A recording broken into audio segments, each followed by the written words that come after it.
먼저 부모님을 다 떠나보내셔서 부모님이 안 계신 분들도 계시겠지만, 그럼에도 불구하고 성경이 우리에게 이야기하고 있는 이 말씀을 우리가 잘 지키는 가운데에 우리의 가정이 믿음의 가정으로 든든히 세워질 수 있기를 바랍니다.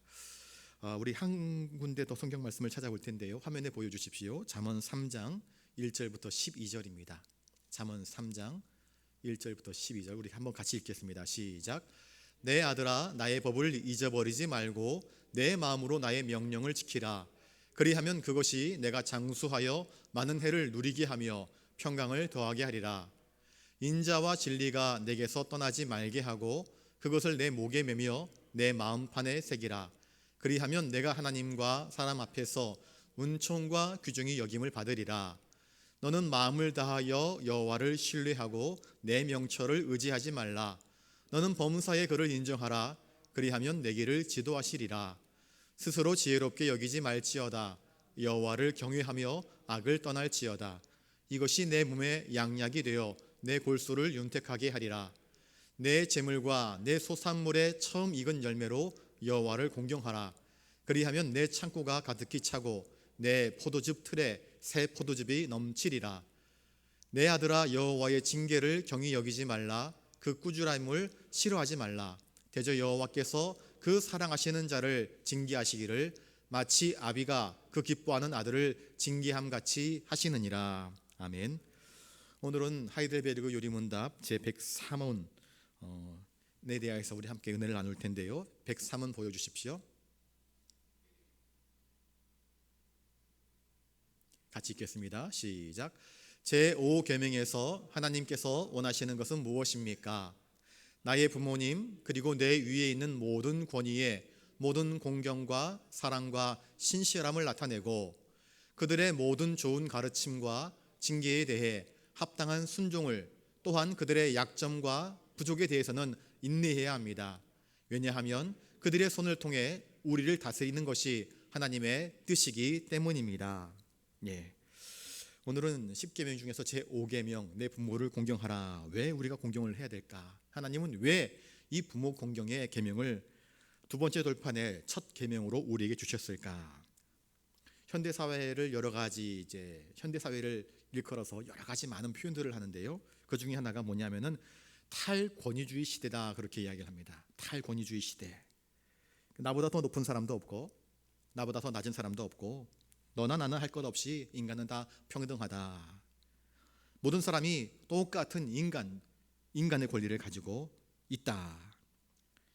이러한 개인의 인격과 인권을 존중하는 이러한 풍토는 세계의 여러 가지 불합리하고 또 억압적인 그런 구조에서 사람들을 해방시키고 자유케 할 수 있는 그러한 귀한 사상이 되었습니다. 그릇된 권위주의가 다른 사람들을 부당하게 억압하지 않도록 해주었고, 특별히 소외계층, 힘이 약한 사람들을 돌보며 또 관심을 기울이는 그런 아주 중요한 기초가 되었던 것입니다. 그런데요, 뭐든지 긍정적인 면이 있는가 하면 또한 부정적인 요소들이 있습니다. 탈권위주의 시대에 나타난 부정적인 영향은 무엇인가? 권위의 몰락이 발생을 했습니다. 권위의 몰락이 무엇인가? 사실 권위에 대한 한 거는 국민을 억압하는 위정자들을 무너뜨립니다. 백성들을 함부로 막 폭정으로 다스리게 되면 백성들이 우리는 더 못 살겠다, 갈아엎어버립니다. 부당한 권력 체계를 무너뜨리고 많은 사람들에게 자유와 해방을 안겨주었지만, 동시에 이 탈권위주의 시대에 우리는 더 이상 국가의 수반을 존경하지 않습니다. 너도 사람이고 나도 사람인데 너만 잘났냐? 라고 하는 국가 지도자의 권위를 아무것도 아닌 것으로 여기는 그런 생각을 가집니다. 비단 이것이 국가 지도자에게만 해당되는 것이 아닙니다. 학교에서 우리 자녀들이 선생님을 대할 때 어떻습니까? 최근에도 뉴스를 보시면은요, 선생님이 자기 아이 체벌했다고 선생님한테 쫓아가 가지고는 선생님 뺨을 때리고 모욕을 주는 일들, 그건 이제 더 이상 뉴스거리도 아닙니다. 예전에는 군사부 일체라 그렇게 하지 않았습니까? 스승님 지나가실 때에 그 그림자도 밟지 않는다, 그렇게 이야기를 했었는데, 그래서 저는 중학교 다닐 때 학교 가다가 선생님 보이면 괜히 무서워서 선생님 그림자 밟을까봐 멀리 조심스럽게 따라갔던 그런 기억이 납니다. 그런데 요새 아이들은 선생님을 선생님이라고 부르지 않습니다. 뭐라고 하는지 아십니까? 담탱이라고 합니다. 담탱이. 혹은 쌤님, 선생님도 아닙니다. 쌤님 이렇게 부르고요. 이름을 막 자기들 편한 입맛대로 부릅니다. 가정에서의 부모의 권위는 또 어떻습니까? 요새 좋은 게 아니냐 하면서 자녀들에게 벗이 되어주고 친구가 되어주려는 부모님들이 참 많습니다. 부모가 자녀들에게 친구처럼 다가가는 것은 그건 굉장히 좋은 것입니다. 그런데 그렇다고 해서 자녀가 부모를 친구로 여기는 것은 옳지 못합니다. 부모는 부모입니다. 종종 자녀들이 부모에게 반말하는 친구들이 있습니다. 그건 못된 버릇입니다. 그건 고쳐주어야 됩니다. 자녀는 부모에게 반말하면 안 됩니다. 왜 그런 줄 아십니까? 지금 이 탈권위주의 시대에 점점 지켜주어야 할 그 권위가 사라져버리고 있는 모습을 우리가 볼 수 있습니다. 성경은 우리에게 권위 없는 세계를 이야기하지 않고 권위 있는 세계를 분명하게 우리에게 가르쳐주고 있습니다. 불신 세계에서 하나님과 사람 사이에는요 차별이 없습니다. 군대에 있을 때 그런 이야기 하더라고요. 야, 하나님과 고참은 동급이다, 그런 얘기를 합니다. 그러면서 내 말이 곧 하나님 말이다, 그런 이야기를 하면서 부하들을 막 부려먹었던 못된 고참들이 있었습니다. 어떻게 하나님하고 사람이 동급이 될 수 있습니까? 어떻게 하나님하고 내가 동급이 될 수 있습니까? 말이 안 되지요. 그런데 다른 종교, 불교, 힌두교, 이 종교들은 무엇을 이야기하고 있습니까? 고행, 수행, 이런 것들을 통해서 해탈을 통하여 가지고 내가 곧 신이 되는 것, 이것이 다른 종교에서 가르치는 구원론입니다. 기독교를 제외한 다른 종교들의 목적은 바벨탑을 쌓아서 하늘에 이르자 하는 것입니다. 우리가 신이 되어보자 하는 생각들을 가르쳐 줍니다. 여러분, 세속 종교의 독특한 특징은 무엇이냐면요, 네가 곧 신이 되어라 하는 것입니다. 너도 신이 될 수 있다. 사사시대를 기억하십니까? 사사시대의 특징은 무엇이라 규정되고 있습니까? 그때의 사람들이 각각 자기 소견에 오른 대로 자기 생각대로 인생을 살아버리는 것입니다. 기독교는 우리에게 사사시대의 삶을 살 것을 권하지 않습니다. 기독교는 우리에게 하나님의 말씀 앞에 철저히 순종, 복종, 충성하는 것을 우리에게 요청합니다. 인간은 결코 신이 될 수 없습니다. 인간은 결코 신이 아닙니다. 창조주와 피조된 인간은 엄격한 구분이 있는 것입니다. 그런데 많은 사람들이 또 탈권위주의가 우리의 마음을 부풀립니다.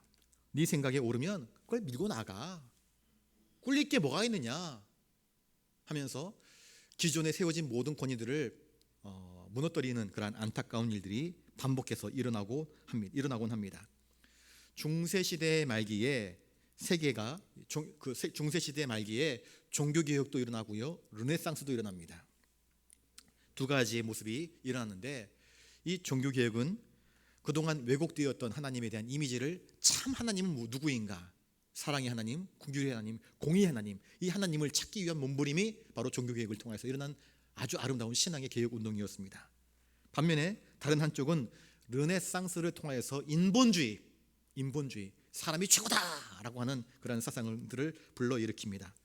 그러니까 모든 삶의 중심이 하나님 말씀이 중심이 되는 것이 아니라 나 자신이 중심이 되어서 인생을 살아가게 그렇게 만드는 것입니다.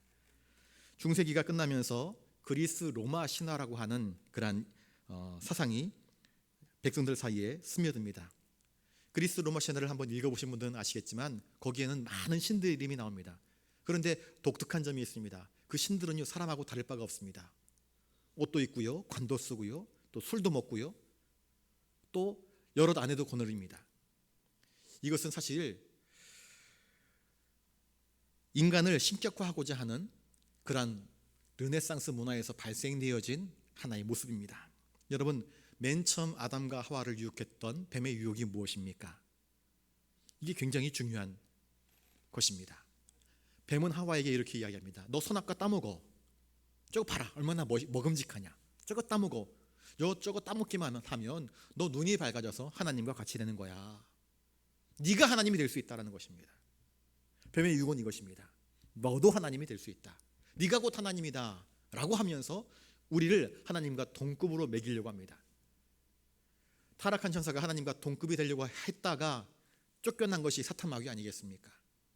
사탄 마귀는 우리들 역시 마찬가지로 하나님의 은혜에서 벗어나기를 원합니다. 하나님의 창조 질서에서 벗어나기를 원합니다. 그래서 온갖 감언 이설로 하나님께 대하여서 도전하라 이야기합니다. 너도 하나님이 될 수 있다.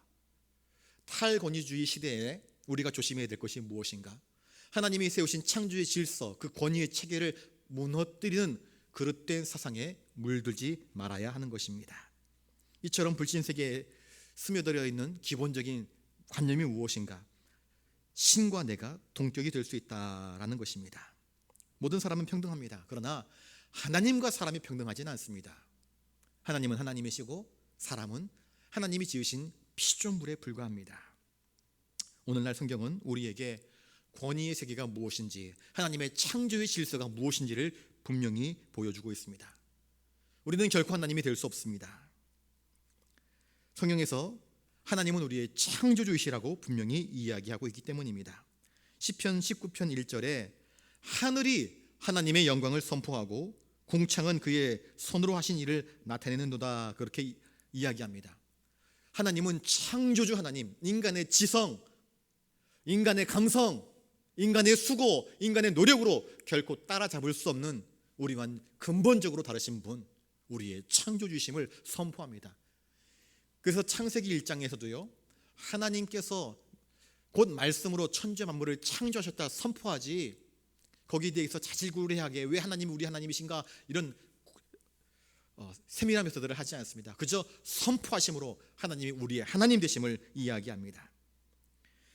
제5계명은 하나님이 지으신 이러한 권위 있는 세계에서 우리가 하나님의 자녀로서 살아가야 할 삶의 방식이 무엇인지를 우리에게 이야기해 주고 있는데, 그것은 하나님이 지으신 질서 안에서 그 권위 체계를 인정하면서 믿음으로 또 순종하며 살아갈 것을 우리에게 요청하고 있는 것입니다.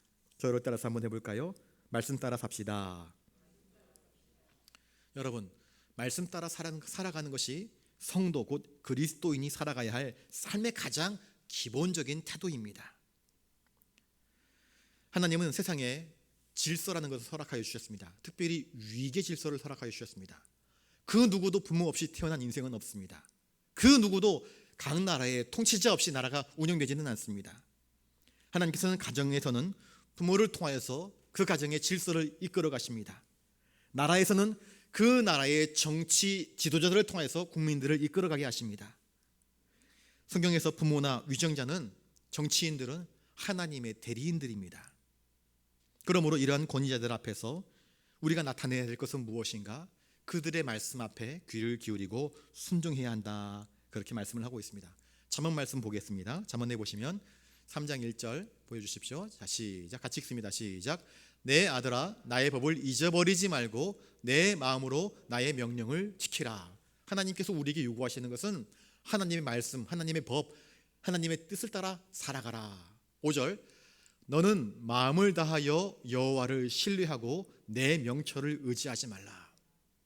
세상에 똑똑한 사람들 얼마나 많이 있습니까?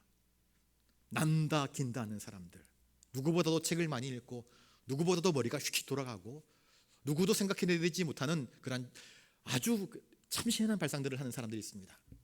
그런데 성경은 말씀합니다. 네 명철을 의지하지 마. 네 경험을 의지하지 마. 네 지혜를 의지하지 마. 무엇을 의지하라 이야기합니까? 하나님의 말씀을 의지하라. 하나님의 말씀에 순종하라 이야기합니다. 마음을 다해서 여호와를 의지하라 이야기합니다. 7절 보겠습니다. 7절, 6절, 7절 시작. 너는 범사의 그를 인정하라. 그리하면 내 길을 지도하시리라. 스스로 지혜롭게 여기지 말지어다. 여호와를 경외하며 악을 떠날지어다. 그 다음에 보여주십시오. 11절 12절. 내 아들아, 여호와의 징계를 경히 여기지 말라. 그 꾸지람을 싫어하지 말라. 대저 여호와께서 그 사랑하시는 자를 징계하시기를 마치 아비가 그 기뻐하는 아들을 징계함같이 하시느니라. 이 모든 말씀은 무엇을 가리키는가? 잠언의 저자는 나의 법을 지키라 말씀합니다. 그런데 그 나의 법이란 누구의 법입니까? 하나님의 법입니다. 여호와를 경외하는 삶을 살라. 하나님 말씀을 붙잡는 삶을 살라. 그렇게 우리에게 요청하고 있습니다. 여기서 아비라는 그런 표현을 통해서 그 아비가 바로 우리 하나님이심을 그렇게 말씀하고 있습니다. 성경에는요, 하나님께서 우리의 아버지이시다라는 표현들이 곳곳에 있습니다. 잠언 3장이 가르치는 이 아버지의 위상은 곧 하나님의 위상이라 이야기할 수 있습니다. 그러므로 우리는 우리 육신의 부모님들 앞에서 우리 부모님을 잘 섬겨야 됩니다. 누구든지 눈에 보이지 않는 하나님 사랑한다 이야기하면서 눈에 보이는 자기 육신의 부모도 사랑하며 섬기지 않으면서 눈에 보이지 않는 하나님을 사랑한다, 그 하나님을 경외한다, 이건 말짱 거짓말이다. 요한일서는 우리에게 가르쳐주고 있지 않습니까? 그렇다면 하나님께서 왜 이 땅에 이와 같은 위계 질서를 허락하여 주셨을까요? 왜 부모를 허락하여 주셨을까요? 왜 부모와 자녀가 있고 국가에 지도자가 있고 백성들이 있을까요? 왜 하나님은 이러한 권세들에게 순종하라 그렇게 말씀을 하실까요? 오늘을 살아가고 있는 현대인들에게 탈권위주의를 부르짖고 있는 우리들에게, 우리든 원하든 원하지 않든 탈권위주의 시대 속에서 그 영향력을 너나 나나 받고 있습니다. 그래서 내게 조금만 부당한 일들이 벌어지게 되면 발끈하면서 화를 냅니다. 그 권위에 대해서 부정을 해버리고 하는 경향성이 우리 안에 있습니다. 그러면 왜 하나님께서 이러한 위기 질서를 우리에게 허락하셨는가? 권위의 세계란 바로 하나님이 우리의 창조주이심을 알려주는 것입니다. 이 세계는 그냥 우연히 지어진 것이 아니라 하나님의 말씀의 권능 아래에서 지어진 하나님의 피조 세계인 것을 이야기합니다. 그리고 이 세계를 지으신 까닭은 무엇입니까? 하나님께서 내가 너희들의 창조자이심을 밝히면서 우리들을 통해서 창조자이신 하나님을 찬양하고 기뻐하고 하나님의 뜻에 순복하며 살아갈 수 있도록 하기 위하여서 하나님은 이와 같은 질서와 이와 같은 구조를 허락하여 주신 것입니다. 그러므로 하나님이 지으신 놀라운 권위의 구조들을 내 마음에 들지 않는다고 해서 부정하는 것은 결코 하나님이 기뻐하시는 모습이 아닙니다. 부모가 마음에 들지 않습니다. 자식들 가운데에 부모는 가난합니다. 그래서 공부도 제대로 안 시켜주었습니다. 밖에 나가서 자식이 열심히 일했습니다. 수고했습니다. 돈 벌었습니다. 그리고 나서 부모님한테 와서 하는 말이 어머니가 말이야, 아버지가 말이야, 나한테 해준 게 뭐가 있냐고 대드는 것은 자녀된 도리가 아닙니다. 그건 불효이고 하나님 보시기에 악한 행동이라 성경은 우리에게 가르쳐주고 있습니다. 교회 안에서든 가정에서든 국가에서든 하나님이 허락하신 권위의 체계를 우리가 함부로 그 권위를 없애려고 시도하는 것은 결코 아름다운 모습이 아닙니다. 우리는 하나님의 어미하심을 기억하면서 이 권위의 체계를 받아들일 수 있어야 할 것입니다. 우리 하이델베르그 요리문답 103은 한번 보이게 해주시겠습니까? 같이 한번 읽습니다. 시작. 제5계명에서 하나님께서 원하시는 것은 무엇입니까? 나의 부모님 그리고 내 위에 있는 모든 권위에 모든 공경과 사랑과 신실함을 나타내고 그들의 모든 좋은 가르침과 징계에 대해 합당한 순종을, 또한 그들의 약점과 부족에 대해서는 인내해야 합니다. 왜냐하면 그들의 손을 통해 우리를 다스리는 것이 하나님의 뜻이기 때문입니다. 우리는 내 부모님 그리고 내 위에 있는 모든 권위의 체계를 인정하라 성경은 말씀합니다.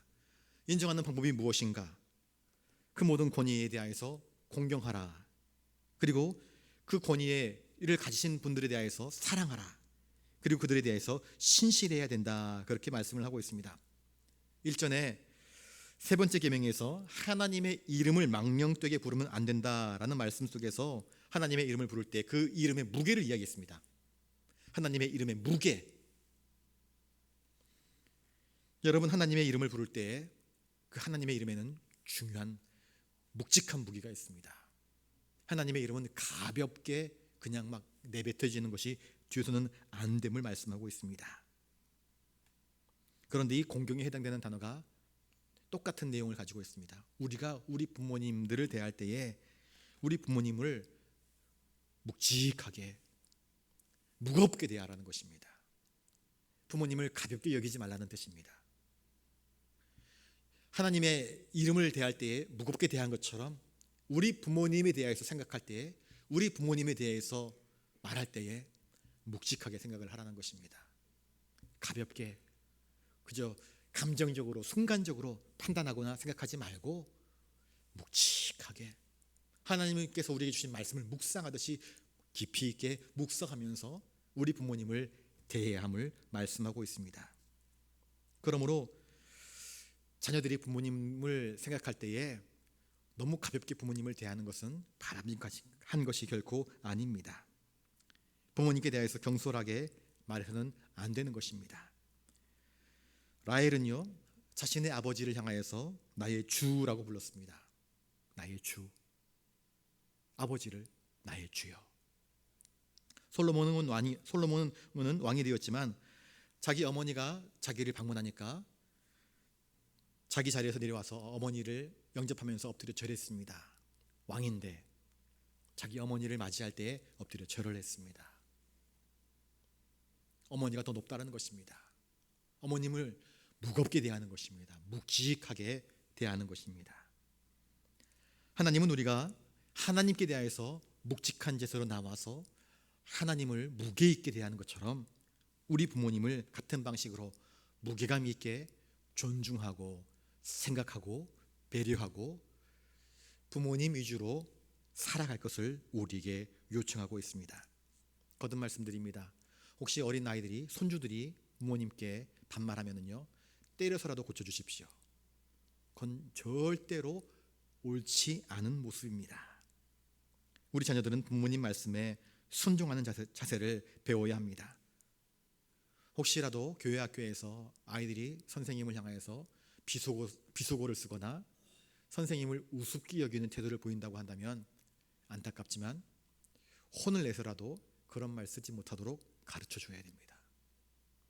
이런 권위체계가 무너지기 시작하면요, 그 아이는 다른 사람에 대한, 다른 인격에 대한 존중을 잃어버리게 됩니다. 내가 누군가를 존중하지 않으면요, 다른 사람이 나를 존중하지 않습니다. 내가 누군가의 권위를 인정하지 않으면 다른 누구도 내가 어떤 자리에 섰을 때 나의 권위를 인정하지 않습니다. 그러면 그 인생은 허물어지는 인생이 되어버릴 수밖에 없습니다. 그러므로 우리 자녀들이 어른께 대하여서 공손한 태도를 가지도록 가르치는 것이 성경에서 요구하고 있는 합당한 믿음의 사람들의 태도입니다. 두 번째가 무엇이냐? 바로 사랑입니다. 권위자에 대해서 우리 부모님이나 혹은 나보다 윗사람에 대해서 사랑할 것을 이야기하고 있습니다. 공경한다고 하면서 겉으로는 공경합니다, 겉으로는 인사합니다, 그러면서 속으로는 뒤돌아서면 욕하고 저주하고 험담하고 딴 이야기하고 있는 것, 이건 사랑하는 것이 아닙니다. 사랑해야 된다 말씀합니다. 가식적이지 아니라 진실한 마음으로 내 부모를 사랑한다. 성경은 우리에게 사랑해야 한다 가르쳐 주고 있습니다. 아버지를 가장 많이 사랑하신 분이 누구일까? 여러분, 성경에서 자기 아버지를 가장 많이 사랑한 사람이 누구일까요? 우리 예수님이십니다. 하나님은 그 아들 예수 그리스도를 우리 인류를 구원하시기 위해서 하늘 보좌를 버리고 세상으로 들어가라 말씀하셨습니다. 보내셨습니다. 주님은 기꺼이 순종하십니다. 하늘 보좌 다 버리시고 이 땅으로 내려오십니다. 우리와 똑같은 몸을 입으십니다. 그것으로 그친 것이 아닙니다. 주님은 가장 부잣집 왕궁에서 자라난 것이 아니라 가장 비천한 집, 먹을 것이 없어서 누울 자리가 없어서 말구 위에 누우실 만큼 형편이 열악했던 그 자리에 누우셨지만 일체 불평원망하지 않았습니다.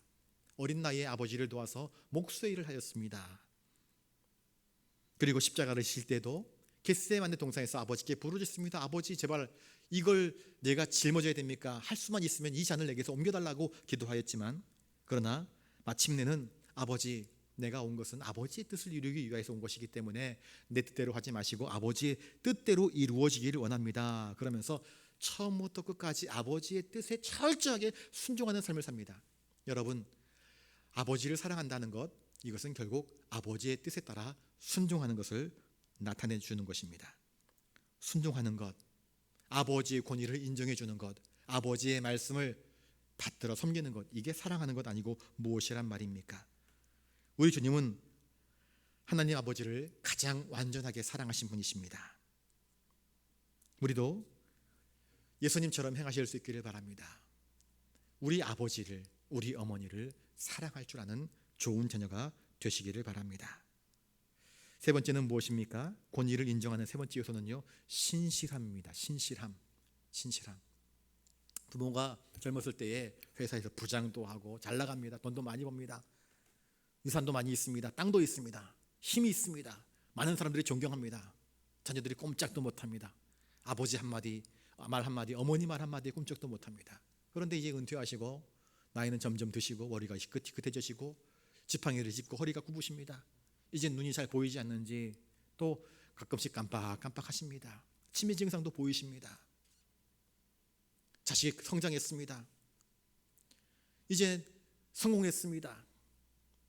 그러나 그렇다고 해서 부모님이 나이 많고 연세가 들으셔서 기력도 없고 힘이 약해지고 이제 유산들을 다 자녀들에게 미리 물려줘서 지금은 가진 게 아무것도 없다 할지라도 변함없이 그 부모님께 대해서 공경하고 사랑하는 신실함을 나타내 보여야 한다. 성경은 우리에게 이야기해 주고 있습니다.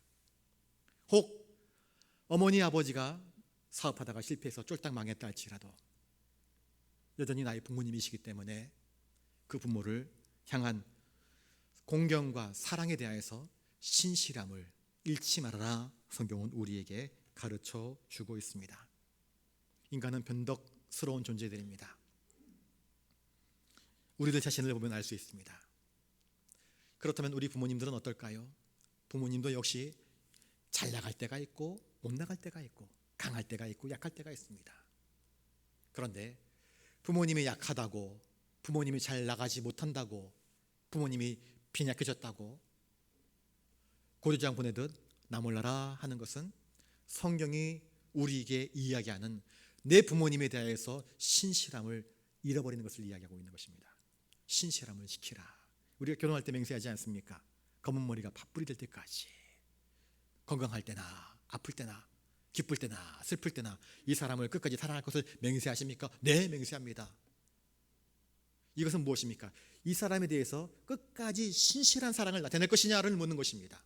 마찬가지로 부모님이 잘 나가니까 그 앞에서 막 이렇게 하고, 부모님이 이제는 내가 볼 때는 나보다도 형편없고 나보다도 더 키도 작고 나보다도 못나니까 아이고 참 언제 가시나 이런 마음 품지 말라는 것입니다. 부모님에 대하여서 시종여일 신실함으로 공경하고 사랑해야 한다. 성경은 우리에게 가르쳐주고 있습니다. 이것이 부모님의 권위를 인정하는 것이고, 부모님의 권위를 인정할 줄 아는 사람만이 하나님의 권위를 인정할 줄 안다. 성경은 우리에게 가르쳐주고 있습니다. 하나님은 이 계명을 통하여서 우리에게 내 부모에 대해서, 내 위의 권위자들에 대해서 공경과 사랑과 신실함이라고 하는 것들을 우리에게 요청하고 있습니다. 왜 그랬을까요? 왜 하나님은 이런 것들을 우리에게 요청합니까? 103은 맨 뒷면 보여주십시오.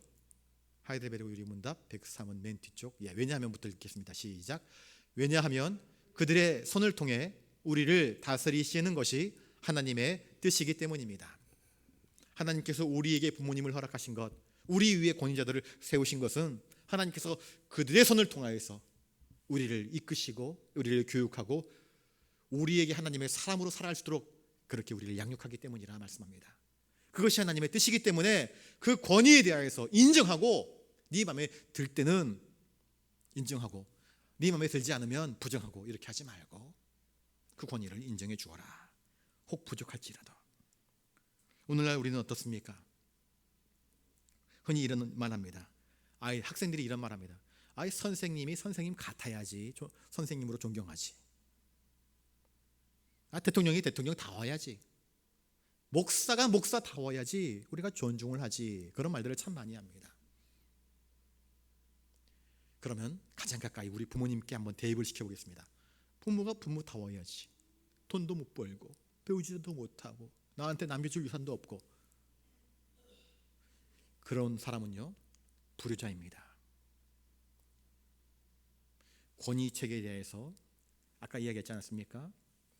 하나님께서 세우신 권위라 하는 것을 우리가 전제하고, 하나님께서 세우신 권위이기 때문에 내 마음에 들면 순종하고 내 마음에 들지 않으면 반항해도 되고 하는 것은, 이것은 탈권위주의 시대에 그릇된 영향을 받은 우리의 빈약한 모습을 나타내 보여주는 것입니다.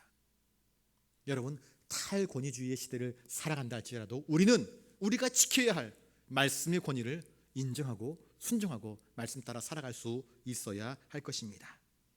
교리 문답은 우리에게 분명히 이야기합니다. 우리 부모님들의, 우리보다 윗사람들의, 권위자들의, 선생님들의 약점과 단점이 드러날 때에도 신실함을 잃어버리지 말아라. 내 권위 주체가 내 마음에 들 때만 공경을 하고 위하는 척하고 섬기는 척하고 하는 것이 아니라 그들이 나보다 연약해지고 부족해 보일지라도 그들을 향한 그 권위를, 나를 지도해 주었고 나를 인정해 주었고 또 나를 이끌어 주었던 그 권위를 결코 잊어버리지 말라. 그들이 우리 앞에 약점과 부족함을 나타낼 때에도 똑같이 신실하게 공경함과 사랑함을 나타내 보여주어야 된다. 성경은 우리에게 가르쳐주고 있습니다. 그러므로 우리가 이 땅을 살아가는 가운데에 우리 위의 권위자들, 그들을 생각할 때에 우리가 단 한 가지 명심해야 될 것은 그 권위를 세우신 분은 바로 우리 하나님이시다 하는 것을 기억해야 됩니다. 그러므로 그 하나님이 세우신 권위를 인정하는 모습이 바로 내 부모를 공경하는 모습에서, 또 우리가 살아가고 있는 삶의 체계 속에서 그 권위를 인정하는 데서 나타나는 것임을 성경이 우리에게 이야기해 주고 있습니다. 이러한 하나님이 세우신 권위에 대해서 우리가, 하나님이 세우신 이 창조 세계의 질서에 대해서 우리가 인정하고 우리의 가치관, 너무나 탈권위주의 시대에 물들어버린 우리의 가치관을 다시 한번 말씀으로 새롭게 하는 저와 여러분 되시기를 바랍니다. 우리 기도하겠습니다. 존귀하신 주님, 참으로 감사를 드립니다. 내 부모를 공경하라 하신 이 말씀 속에 담겨져 있는 놀라우신 뜻을 저희들이 다시 한번 되새깁니다. 우리 위에 세우신 권위의 체계에 대해서 우리가 어떤 마음을 품어야 하는지 다시 한번 깨닫습니다. 주여 도우시사 우리에게 허락하신 육신의 부모님들, 또 우리 영혼의 스승님들, 또 이 땅을 이끌어가는 정치 혹은 종교, 경제의 모든 지도자들, 그 세우신 권위에 대해서 우리가 존중할 줄 아는 인격적인 마음과 또 신앙적인 태도를 가질 수 있도록 도와주시옵소서. 끝까지 신실함을 결코 잃지 아니하는 우리가 될 수 있도록 도와주시옵소서. 감사를 드리옵고 존귀하신 예수님 이름으로 기도드립니다. 아멘.